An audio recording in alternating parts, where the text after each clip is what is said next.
So yun mga guys, kakaibang bulang lang na naman to ang lulutuin natin. Ayan, may saluyo tayo at saka kangkong, hinalo ko na. Ito yun ang kakaiba natin. Pinagugasan ng bigas, yan ang gawin nating sabaw. May malunggay tayo, ayan.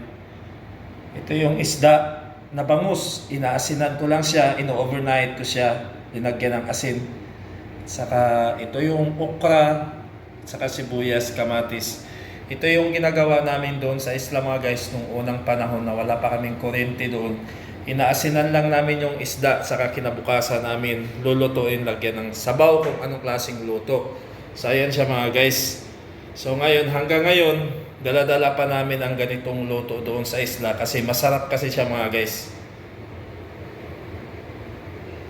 What's up? What's up? What's up mga guys? Dito naman ang inyong kusinerong Pachamba. Nagbabalik naman sa ating kusina. So ayan mga guys, samahan nyo na naman ako sa ating pagluluto. Kakaibang luto na naman to siya mga guys.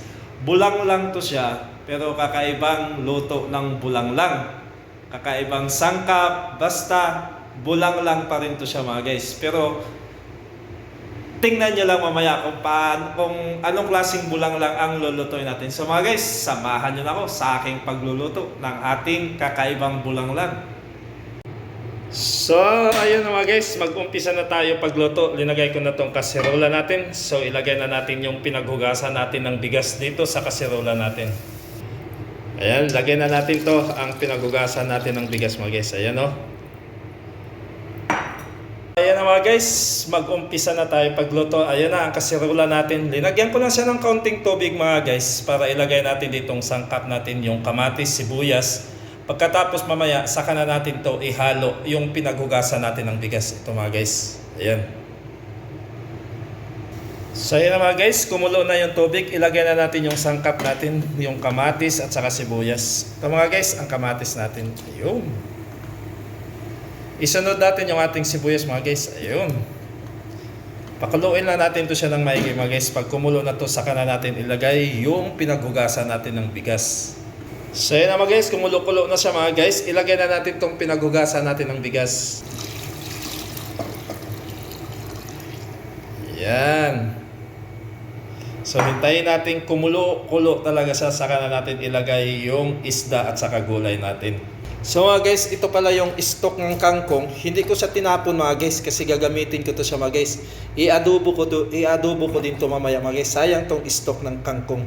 Makakain naman to mga guys. So adobuhin ko ito mamaya mga guys.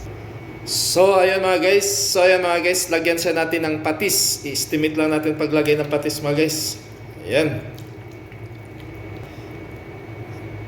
Yan, nalagyan na natin ng patis mga guys. Yan ang sabi ko sa inyo. Kakaibang bulang lang to siya mga guys. Kakaibang luto ng bulang lang mga guys.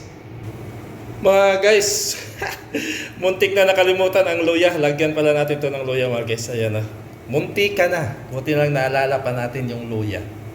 Kasi yung luya, yan isa din magpapawala ng lansa at saka magpapabango ng ating sabaw.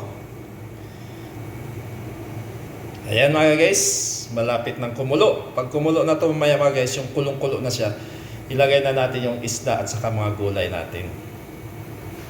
So ayan na mga guys, kulong-kulo na siya yung pinaghugasan natin ng bigas. Ilagay na natin tong okra muna natin mga guys. Uunahin natin tong okra kasi medyo may katigasan ng okra kaysa mga dahon-dahon. Ayan.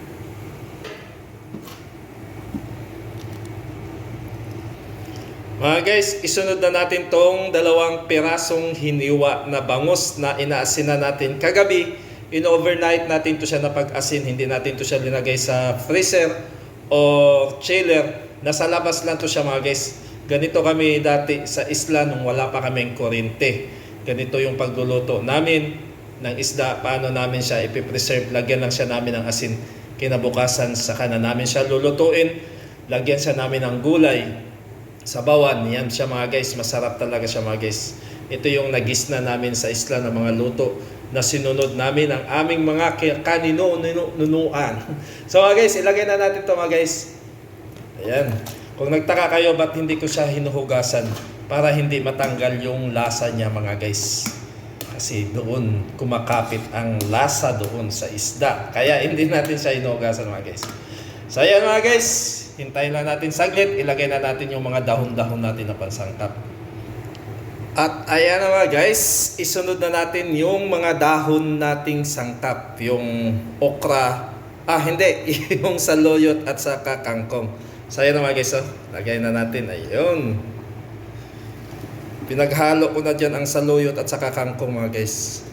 Ayan. Nung hinimay ko kanina, isang lagayan na lang ang linagyan ko mga guys. Ayan, mapansin nyo naman yun ang dahon ng kangkong at saka saluyot mga guys. Ayun, ito po yung saluyot, ito yung kangkong.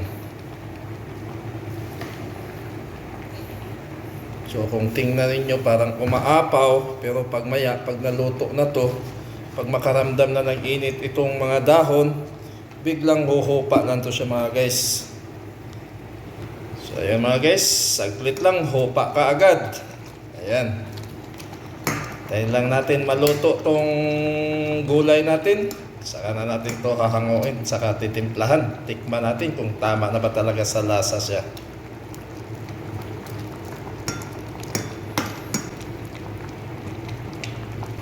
Guys, tama na to siya sa alat, kulang lang sa pampalasa. Wala tayong bitsin mga guys, nakalimutan natin bumili ng bitsin. Pero may alternatives tayong gagamitin dyan mga guys.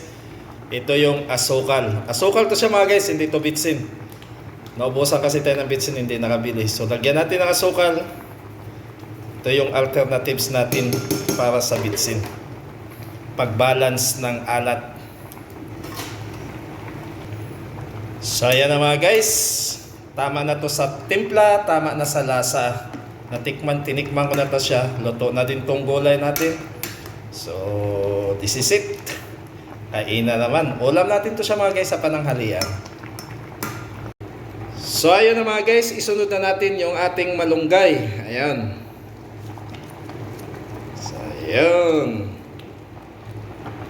Hindi ko siya sinabay doon sa mga gulay na iba, sa tawag ito, saluyot at saka saluyot saka kangkong, kasi mas madali kasi ito ang malunggay maluto kaysa doon. So pinahuli ko lang siya. So yan mga guys, mamaya tikman na natin to ang sabaw, kung tama na ba sa timpla, tama na ba sa lasa.